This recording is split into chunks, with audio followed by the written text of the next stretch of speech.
Często mówi się o tym, jak zacząć dobrze dzień.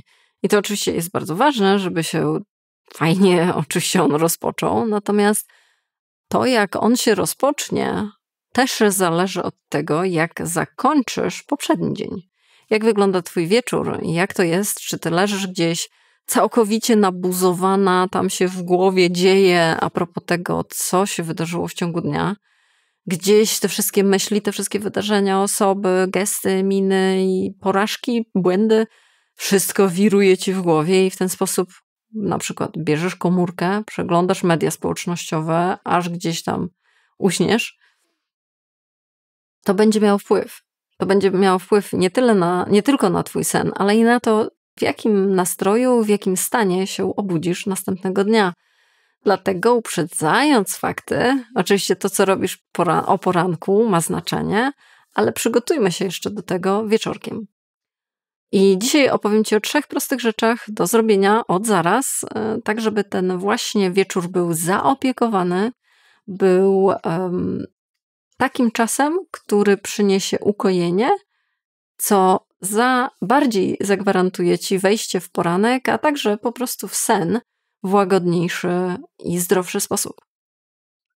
No to zaczynamy. Punkt numer 1. Opróżnij umysł na papier. Jak sama nazwa mówi, trzeba będzie przygotować karteczkę i długopis lub ołówek, jakieś godzinkę powiedzmy przed snem. Bierzesz sobie tą karteczkę i wyrzucasz z siebie wszystko. Dosłownie wszystko, jakieś urywki rozmów, jakieś wizualne bardziej wspomnienia a propos tego, co gdzieś widziałaś, co gdzieś ktoś pokazał, zrobił jakąś minę. Twoje plany a propos tego, gdzie co jutro trzeba zrobić, jakiś natłok zadań do wykonania. Albo jakieś, gdybym ja coś tam i tutaj zwrot ku przeszłości. To wszystko pod koniec dnia naprawdę jest czasami wręcz w zatrważających ilościach, więc dobrze jest nie iść spać z tym wszystkim brzęczącym jak w ulu, z tymi wszystkimi myślami w głowie. Dlatego wypisujemy się. Bierzesz tą karteczkę, bierzesz długopis i dajesz sobie 5 minut. To nie jest dużo roboty, to nie o to chodzi, żeby sobie urządzać sesję, no chyba, że chcesz, tak? Sesję 2-godzinnych pisania kreatywnego albo pisania w pamiętniku, tylko niech to będzie 5 minut. Niech to będzie takie wyrzucenie z siebie, taki zrzut tego, co tam ci ciągle się wyświetla i jakie słowa słyszysz. Absolutnie bez cenzury, absolutnie bez patrzenia, czy to ładnie wygląda, czy to brzydko wygląda, czy to jest stylistyczne, ortograficzne, interpunkcyjne, czy to ma sens, czy to są tylko urywki, tak? Że to są to, co ci właśnie gdzieś tam brzęczy, bierzemy to pszczoła po pszczole i spisujemy ją. Wyjmujemy z głowy, spisujemy, zostawiamy na kartce. Ekstra bonusem jest to, że możesz sobie tutaj zobaczyć też, wyklarować, co też jutro dobrze by było zrobić, albo gdzie zadzwonić, gdzie pójść i tak dalej, bo tworzysz to też ty. Pamiętaj, wszystko z siebie zrzucamy. Po prostu zrzucamy ten natłok i ciężar. Jaki jest tego plus? No oczywiście taki, że wtedy, kiedy głowa nie musi o wszystkim pamiętać, ponieważ mamy, i to bardzo dobrze jest spisać to ręcznie, mamy już twój organizm jest w stanie fizycznie wiedzieć i oczywiście rozumowo też, że okej, tam jest ta kartka, ja już to zapisałam. Przychodzi z tym taka trochę ulga na zasadzie, to ja nie muszę od tego już mielić, ja nie muszę tego już wszystkiego pamiętać, ja nie muszę tego rozstrzygać i roztrząsać, to jest tam na kartce. W ten sposób kładąc się spać, nie dość, że to wpływa na o wiele spokojniejszy sen, ale i także gdzieś buduje już podwaliny pod twój udany poranek. Przechodzimy do punktu 2. Znajdź jeden wystarczająco dobry moment. Pod wieczór, kiedy nasze umysły są zmęczone, one naprawdę bardzo łatwo ulegają czemuś, co jest w nas wbudowane w nasze DNA, w ewolucję, czyli stronniczość negatywna, czyli takie zauważanie większe minusów i trudności niż docenianie i cieszenie się z plusów. Kiedy umysł już jest zmęczony, no to bardzo łatwo wchodzi w ten automatyzm. Dlatego możesz mieć wrażenie, że wieczorem po prostu wszystko się wydaje trudniejsze. Wszystko wydaje się jakieś mniej ogarnialne i gorsze niż tak naprawdę w rzeczywistości na przykład było podczas tego dnia lub w ogóle będzie jutro albo w ogóle w życiu jest. Pomóżmy sobie w tym. Mianowicie postaw przed sobą pytanie, co było dzisiaj wystarczająco dobre? Przypomnijmy sobie, to nie jest o czymś pozytywnym i tutaj chcę wtrącić, że to nie jest taka toksyczna, siłowa, przemocowa wręcz pozytywność wymuszana na sobie, ale bardziej praktyka uważności i wdzięczności za coś, co jest nawet drobne. Czyli to może być widok kota w oknie. Na przykład ja bardzo lubię, jak sobie chodzę na spacer, czy gdziekolwiek idę i zauważę gdzieś w oknie siedzącego kota, który mnie obserwuje z jeszcze większą uważnością niż ja jego. To jest dla mnie zawsze takie bardzo fajne, ciekawe, miłe. Dlatego mówię o tym przykładzie, bo chodzi mi właśnie o ten poziom, nie? Albo wypijesz jakąś ciekawą kawę, bardzo smaczną, albo dostałaś przyjemnego SMS-a. Nie szukamy gigantycznych sukcesów największych w twoim życiu, tylko, bo ten zmęczony wieczorny umysł naprawdę może mieć trudności w zobaczeniu tego, ale może w zobaczeniu kota może już mieć większą lekkość.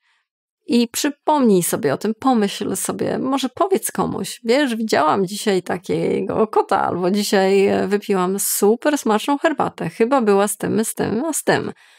I gdzieś wspominanie o tym, przedłuż to o jakieś 30 sekund, pobądź w tym stanie, troszeczkę się zamarynuj w nim. To właśnie jest coś, co zmienia nastrój, zmienia nasze myśli, zmienia spokój, w jakim wchodzimy w sen, a w związku z tym być może i w to, jak się obudzimy następnego dnia.